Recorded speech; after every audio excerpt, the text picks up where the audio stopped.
Bonjour à tous, donc aujourd'hui je vous présente une seconde vidéo sur les circuits training. Donc on va repartir sur une dizaine de mouvements comme on a vu la dernière fois. Avant de voir les mouvements, on va parler un peu des protocoles. Donc la dernière fois on avait vu donc les protocoles d'entraînement, on avait vu 20 répétitions sur 3 mouvements, maximum de tours sur 20 minutes. Donc si ça fait un mois que vous vous entraînez comme ça, vous pouvez très bien partir sur 2 mouvements, même chose, vous enchaînez 20 répétitions sur 10, 15 ou 20 minutes, ou au contraire augmenter le nombre de mouvements, 4, 5, 6 mouvements sur le même circuit, à enchaîner même chose sur 15-20 minutes. La différence, un moyen de mouvement, plus vous allez solliciter les groupes musculaires, parce que moins de temps de repos entre chaque série, avant de retourner sur le même groupe musculaire, et plus vous avez de mouvements sur votre circuit training, plus ça va être complet, plus vous allez solliciter de groupes musculaires. Donc voilà pour la première façon de s'entraîner, ça on a vu ça la dernière fois. Donc maintenant, au lieu de partir sur un nombre de répétitions déterminé, on va plutôt partir sur un temps donné. Donc on va s'entraîner 20 secondes sur un exercice, 20 secondes sur le deuxième, 20 secondes sur le troisième, puis on enchaîne. On fait ça pendant 10, 15, 20 minutes, et puis on finit le circuit. Bien sûr, on commence avec échauffement et étirement à la fin. Donc je récapitule, on part sur 3 mouvements, 20 secondes d'entraînement à chaque fois, puis au bout d'une ou 2 semaines, vous pouvez augmenter le temps, et au lieu de vous entraîner 20 secondes sur chaque mouvement, vous pouvez partir sur 30 secondes, puis même 45, voire 1 minute sur chaque mouvement pour travailler l'endurance musculaire. Donc maintenant, on va partir sur les mouvements. Alors, donc la dernière fois, on avait vu les pompes. On va revoir rapidement, on avait vu les pompes sur les genoux, ici avec une prise large, ou avec une prise serrée, ici. Pour les triceps, abdos et fessiers serrés bien sûr, pour verrouiller au niveau du dos. Donc on peut faire la même chose sur pointe de pied. Si vous avez l'habitude de les faire sur les genoux, maintenant vous pouvez commencer à les faire sur pointe de pied. Et une autre variante, donc du coup, c'est prise très serrée ici. Donc prise diamant, même chose, je fléchis, je pousse, sur pointe de pied, j'aspire, je souffle. Donc voilà pour les pompes. Alors autre mouvement dans la même posture, donc là on est sur les abdominaux, je suis ici sur pointe de pied en position de pompe, donc je subis pas au niveau des épaules ici, je pousse et j'ai les coudes bien verrouillés, pas les bras fléchis. Et là niveau 1 je ramène les genoux l'un après l'autre. Niveau 2 un peu plus difficile, en dynamique. Donc comme vous pouvez l'observer, je suis pas ici avec le bassin en haut, ou à l'inverse avec le dos creux ici. Je serre les abdos, les fessiers, et le dos bouge pas. Une variante sur le côté, et je viens chercher le triceps. Donc même chose en accéléré. Donc là on va travailler aussi bien les épaules que la sangle abdominale, le cardio. Alors ensuite,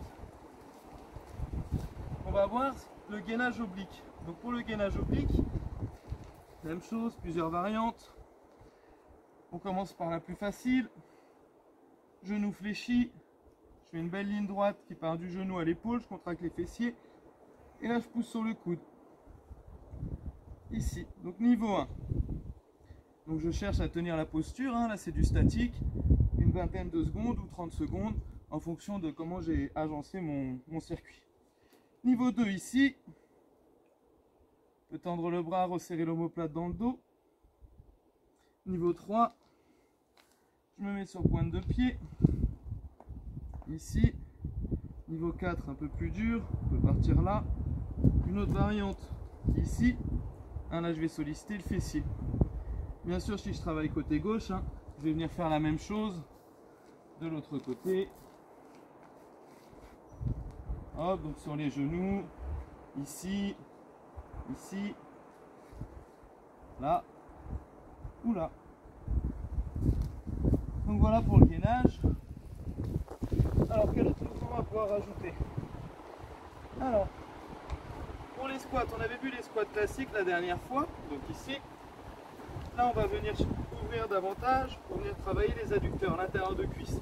Pointe de pied sur l'extérieur, je descends, je contracte les fessiers. Je descends jusqu'en bas pour sentir les adducteurs qui travaillent. Un peu plus difficile, les squats sautés. Flexion, et là je pousse sur pointe de pied. si on part sur un mouvement comme ça pendant 20 secondes, hein, vous allez voir que le cardio monte. Alors, comme autre mouvement, après, on va partir sur du cardio. Alors, en cardio, vous avez les ciseaux, donc un pied devant, un pied derrière, et j'alterne ici. Plus je vais ouvrir, plus ça va être difficile. Et je peux accompagner avec les bras. Un peu comme les jumping jacks. Donc les ciseaux, on peut mettre aussi les montées genoux, ici, ou les talons fesses.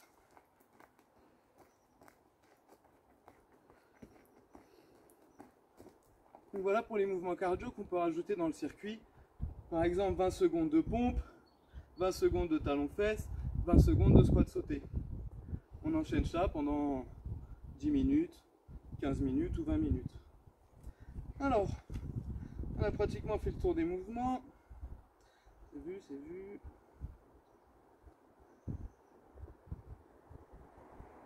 Ok. Autre mouvement cardio, bon, je ne l'ai pas avec moi là, mais il y a la corde à sauter que vous pouvez mettre en place. Donc pour les débutants, si vous n'avez pas l'habitude, vous pouvez simuler tout simplement.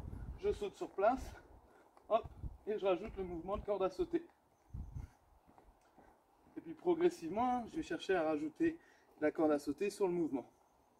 Donc voilà, pour récapituler, on part sur 3 mouvements, 20 secondes sur chaque mouvement, et on enchaîne ça pendant 10 minutes. Première semaine, 15 minutes deuxième semaine, troisième semaine, on peut essayer 20 minutes. Et puis sur les semaines suivantes, on peut rajouter davantage d'exercices, ou même partir sur simplement 2 exercices. Très bien, voilà pour la petite vidéo, bon entraînement!